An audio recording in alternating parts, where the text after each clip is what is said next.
जो जय हिंद। और सुनाइए, क्या हाल है आपके? कैसी पढ़ाई चल रही है? होमवर्क आप कर रहे होंगे, घर पर कर रहे हैं या नहीं कर रहे हैं? मस्ती मार रहे हो कर रहे करके? अरे जो तुम्हें पढ़ाया गया है, जैसे कि भाई मैं सोशल साइंस पढ़ा रहा हूँ आपको 9th क्लास की। 9th क्लास के दो हर जैसे हिस्ट्री के 2 पार्ट करा दिए आपको, इतिहास के, और आपके उसके ज्योग्राफी के 2 पार्ट करा दिए पहले। उसके बाद आपको इकोनॉमिक्स के अर्थशास्त्र के 2 पार्ट करा दिए। इसके बाद ये जो आपके पॉलिटिकल साइंस है उसका पहला पार्ट हमने करा दिया, कंटेम्प्रेरी वर्ल्ड और democracy in the contemporary world, कि भाई प्रजातंत्र के उसमें पूरे विश्व में क्या हाल है, क्या प्रजातंत्र है, क्या चल रहा है आजकल, क्या लोकतंत्र है। और उसमें जैसे भाई चिली में, पोलैंड में कभी लोकतंत्र आया, कभी तानाशाही आ गई, तो उसके बारे में हमने बताया कि लोकतंत्र क्या है। आज भी हम क्लास 9th की जो पॉलिटिकल साइंस है उसका सेकंड चैप्टर, दूसरा चैप्टर हम करा रहे हैं आपको। तो प्यारे बच्चों, सभी आप अपने हाथ में नोटबुक रखें और पेन रखें। जैसे ही आपके लिए कोई बात आए, कोई डेट आए, कोई नाम आए, तो उसे आप नोट करते जाएं। तो आज हम 9th क्लास का पॉलिटिकल साइंस का सेकंड चैप्टर करा रहे हैं। तो छोटा सा पार्ट है और पार्ट का नाम है आपका what is democracy, Y democracy, यानी कि लोकतंत्र क्या है, लोकतंत्र क्यों। तो लोकतंत्र क्या है? देखिए, डेमोक्रेसी ये एक प्रकार से वो प्रजातंत्र होता है, इसकी परिभाषा दी अलग अलग। जैसे कि भाई सब हमारे ये अमेरिका के पूर्व राष्ट्रपति थे अब्राहम लिंकन ने लोकतंत्र की, डेमोक्रेसी की परिभाषा दी है कि of the people, by the people और फॉर द पीपल। यानी कि जो प्रजातंत्र है, प्रजातंत्र में यानी कि जनता के द्वारा, जनता के लिए शासन। Of the people, by the people, for the people. देखिए, ऑफ द पीपल का मतलब ये है कि ऑफ द पीपल में यानी कि जनता के का मतलब यह है कि इसमें सभी होते हैं, बच्चे, बूढ़े, जवान, सभी इसमें शामिल आ जाते हैं, सभी होते हैं इसमें। और आपका ये है कि भाई बाय द पीपल का मतलब ये है कि इसमें वयस्क आ जाएंगे, वयस्क यानी कि लोगों के द्वारा चुनी गई सरकार। और चुनी गई यानी कि सरकार को कौन चुनते हैं? जो वयस्क होते हैं। जैसे कि पहले हमारे देश में 21 साल वोट डालने का, जो 21 वर्ष से हैं या 21 वर्ष से ज़्यादा थे, पहले 21 वर्ष थी, लेकिन अब 18 से ऊपर के जो व्यक्ति हैं, 18 या 18 से ऊपर के जो व्यक्ति हैं, जो वयस्क हैं, उनको वोट डालने का अधिकार होता है। तो हमारे देश में यानी कि प्रजातंत्र में लोग वोट के माध्यम से सरकार को चुनते हैं। A democracy is a country in which the people choose there government by voting for it. यानी कि ऐसी सरकार, ऐसी गवर्नमेंट जिसको लोग वोटों के द्वारा चुनते हैं।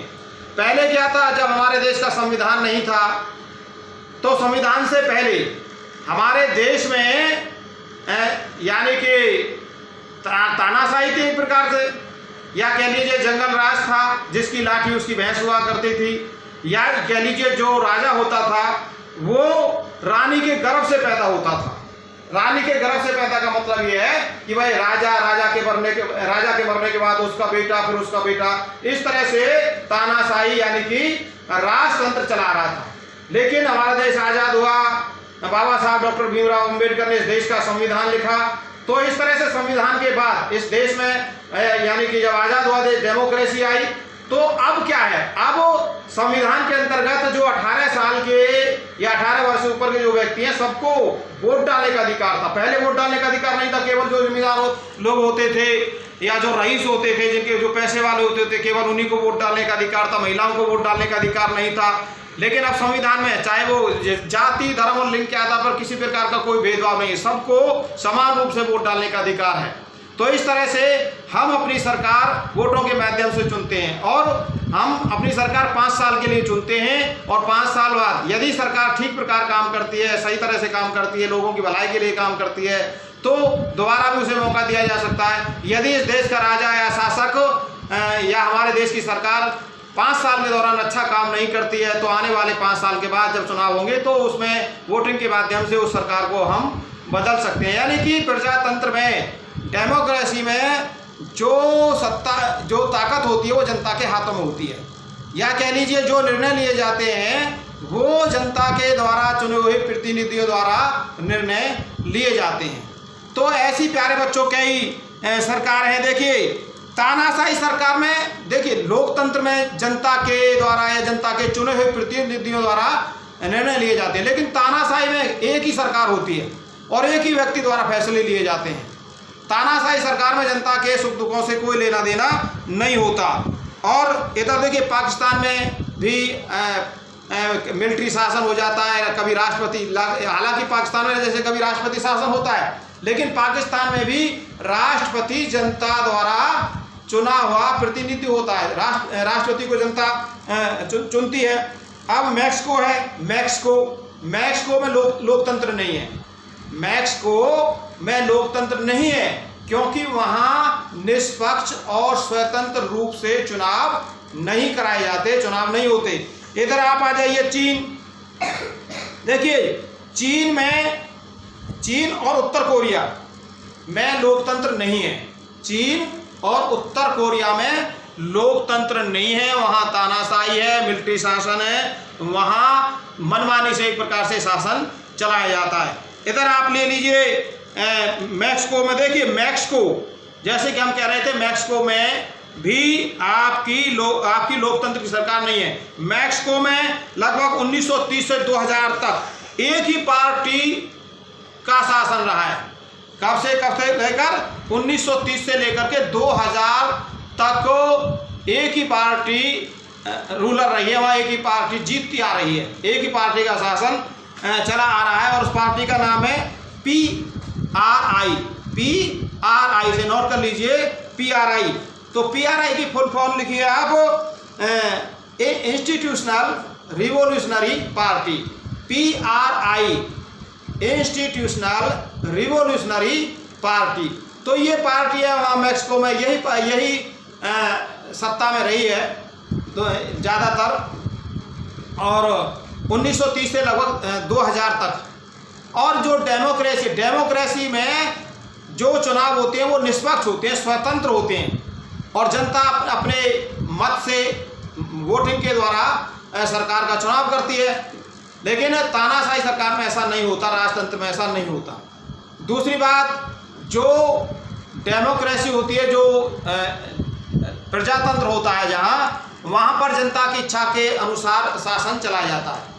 आगे देखिए जो लोकतंत्र है, या कहने का मतलब जो डेमोक्रेसी है, डेमोक्रेसी 2 शब्दों से मिलकर बना है। ये जो डेमोक्रेसी है वो ग्रीक भाषा के 2 शब्दों से मिलकर बना है। ग्रीक भाषा के 2 शब्द कौन कौन से हैं? वो है एक तो आपका डिमोस और दूसरा है क्रेटिया।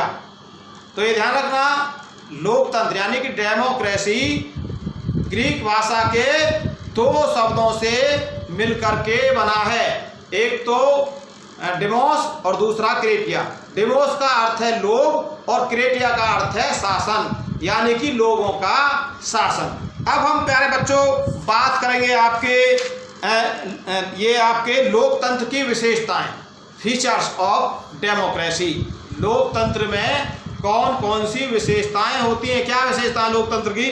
देखिए जो लोकतंत्र होता है उसमें निर्णय लेने की शक्ति जनता के हाथों में होती है। निर्णय लेने की शक्ति जनता के हाथों में होती है। दूसरी बात, जो वहां पर जहां लोकतंत्र होता है, जहां डेमोक्रेसी होती है, वहां पर वयस्क मताधिकार मतलब यह है कि जो वयस्क हैं या 18 साल से ऊपर के जो व्यक्ति हैं, अलग अलग देशों में अलग अलग उम्र है। भाई हमारे यहाँ 18 साल है, कहीं 21 है, कहीं 25 है, कहीं 30 है। तो इस तरह से हर देश में अलग अलग एज है, अलग अलग वयस्क मताधिकार दिया गया है। अलग अलग एज के हिसाब से हमारे देश में 18 प्लस या 18 से ऊपर के जो व्यक्ति हैं उनको वोट डालने का अधिकार दिया गया है। तो वयस्क मताधिकार दिया गया डेमोक्रेसी में। एक है समानता के सिद्धांत पर। जो डेमोक्रेसी होती है, जो लोकतंत्र होता है, उसमें समानता का सिद्धांत लागू होता है। जाति, धर्म, लिंग के आधार पर किसी के साथ कोई भेदभाव नहीं किया जा सकता, सभी के साथ समानता का व्यवहार किया जाता है। एक इसमें जनता का हित, लोकतंत्र में जनता के हित की तरफ ध्यान दिया जाता है। तानाशाही या राजतंत्र की सरकार की तरह नहीं। राजतंत्र में केवल जो शासक होते हैं वो अपनी भलाई के लिए कार्य करते हैं, उनके लिए जनता के सुख दुखों की तरफ कोई ध्यान नहीं देते। लेकिन लोकतंत्र में जो शासन किया जाता है या जो राजा होता है वो जनता के हितों की तरफ ध्यान देते हैं, जनता के सुखों की तरफ ध्यान देते हैं। क्योंकि 5 साल बाद फिर चुनाव होने, यदि सरकार जनता के हितों की तरफ काम नहीं करेगी, जनता का कल्याण नहीं करेगी, तो आने वाले 5 साल के बाद जब चुनाव होंगे तो जनता वोटों के माध्यम से उस सरकार को बदल सकती है। तो कहने का मतलब यह है, लोकतंत्र में या डेमोक्रेसी में जो शासन है या जो सरकार है वो जनता के हितों की तरफ ध्यान देती है। एक मतलब जनता का शासन होता है, जनता के ये जो शासन होता है डेमोक्रेसी, वो जनता का शासन होता है, जनता के लिए, जनता की चुनी गई सरकार होती है। तो इसलिए इसमें जनता का शासन होता है। जनता की जो डेमोक्रेसी होती है, जो लोकतंत्र होता है, उसमें सत्ता यानी कि जो ताकत होती है वो जनता के हाथों में होती है। और एक विशेषता यह है कि इसमें लोकतंत्र में जो चुनाव होते हैं वो स्वतंत्र और निष्पक्ष होते हैं। एक ये कानून का शासन होता है, लोकतंत्र में कानून का शासन होता है। कानून के सामने सभी व्यक्ति समान होते हैं, यानी कि चाहे वो किसी भी धर्म का, किसी भी जाति का, या कोई स्त्री या चाहे पुरुष है, सभी के साथ कानून के नज़र में सभी व्यक्ति समान होते हैं। तो ये आपके लोकतंत्र की विशेषता है। और देखिए यही लगभग गुण भी ये लगभग एक जैसे ही हैं। भाई आ जाए कि प्रश्न में ये आ जाए कि लोकतंत्र की विशेषताएं क्या हैं, तो इनको आप बताओगे। अगर आ जाए कि लोकतंत्र में कौन कौन से गुण हैं, कौन कौन से गुण होने चाहिए। देखिए लोकतंत्र में एक तो पहला गुण ये है कि एक आम आदमी से लेकर के, यानी कि बड़े से बड़े एक आदमी से, यानी कि सामान्य व्यक्ति के हितों की तरफ भी ध्यान दिया जाता है। लोकतंत्र का सबसे पहला गुण क्या है? सर्वसाधारण व्यक्ति के हितों की तरफ ध्यान दिया जाता है। यह जनमत पर आधारित होती है। जो लोकतंत्र सरकार होती है वो जनमत मीन्स बहुमत पर आधारित होती है। भाई जिसके पास जिसका ज़्यादा बहुमत होता है उसकी सरकार बन जाती है। दूसरी बात यह समानता के सिद्धांत पर आधारित होती है लोकतंत्र। जैसे कि मैं पहले बता रहा था विशेषताओं में कि ये जो लोकतंत्र होता है या डेमोक्रेसी जो होती है वो समानता के सिद्धांत पर आधारित होती है। दूसरी बात राजनीतिक शिक्षा, यानी कि लोकतंत्र में नागरिकों को अन्य शासन प्रणाली की अपेक्षा अधिक राजनीतिक शिक्षा दी जाती है, यानी कि इससे हमें राजनीतिक शिक्षा मिलती है। और मतलब लोकतंत्र में क्रांति का डर नहीं होता, मतलब क्रांति की संभावना बहुत कम होती है लोकतंत्र के अंदर। क्रांति कहाँ होती है? तानाशाही सरकार में। जैसे आपने चिली के अंदर जो पहला पाठ हमने पढ़ाया था पहली वीडियो में राजशास्त्र का, कि मतलब democracy in the contemporary world, जो पहला पाठ है उसमें हमने बताया था कि भाई किस तरह से चिली और पोलैंड में तानाशाही थी और फिर बाद में किस तरह से जब लोगों ने संघर्ष किया तो वहाँ फिर डेमोक्रेसी आई, प्रजातंत्र आया। तो इस तरह से जो लोकतंत्र होता है, लोकतंत्र में क्रांति का डर नहीं होता, क्रांति नहीं होती। क्रांति वहाँ होती है जहाँ तानाशाही सरकार होती है, क्योंकि तानाशाही सरकार जनता पर अत्याचार करती है। तो इस तरह से जो लोकतंत्र होता है उसमें क्रांति का भी डर नहीं होता। दूसरी बात नागरिकों के गौरव में वृद्धि होती है, नागरिकों को समान अधिकार मिलते हैं। नागरिकों के गौरव में वृद्धि यानी कि उनको सम्मान मिलता है। हर नागरिक को अपनी बात सरकार तक पहुंचाने का अधिकार होता है। विवादों में जो मतभेद होते हैं उनका भी सरकार हल करने का प्रयास करती है। तो ये गुण है। लेकिन इन गुणों के साथ साथ प्यारे बच्चों, लोकतंत्र के अंदर कुछ गुणों के साथ साथ कुछ अवगुण भी, यानी कि कुछ दोष भी बताए गए हैं। यानी कि लोकतंत्र के कुछ दोष भी हैं। अगर आ जाए पेपर में कि भाई लोकतंत्र के दोष बताइए, तो देखिए दोष में सबसे पहला दोष बताया गया है कि लोकतंत्र में दोष बताया गया है कि यह अज्ञानियों और अयोग्य और मूर्खों का शासन है।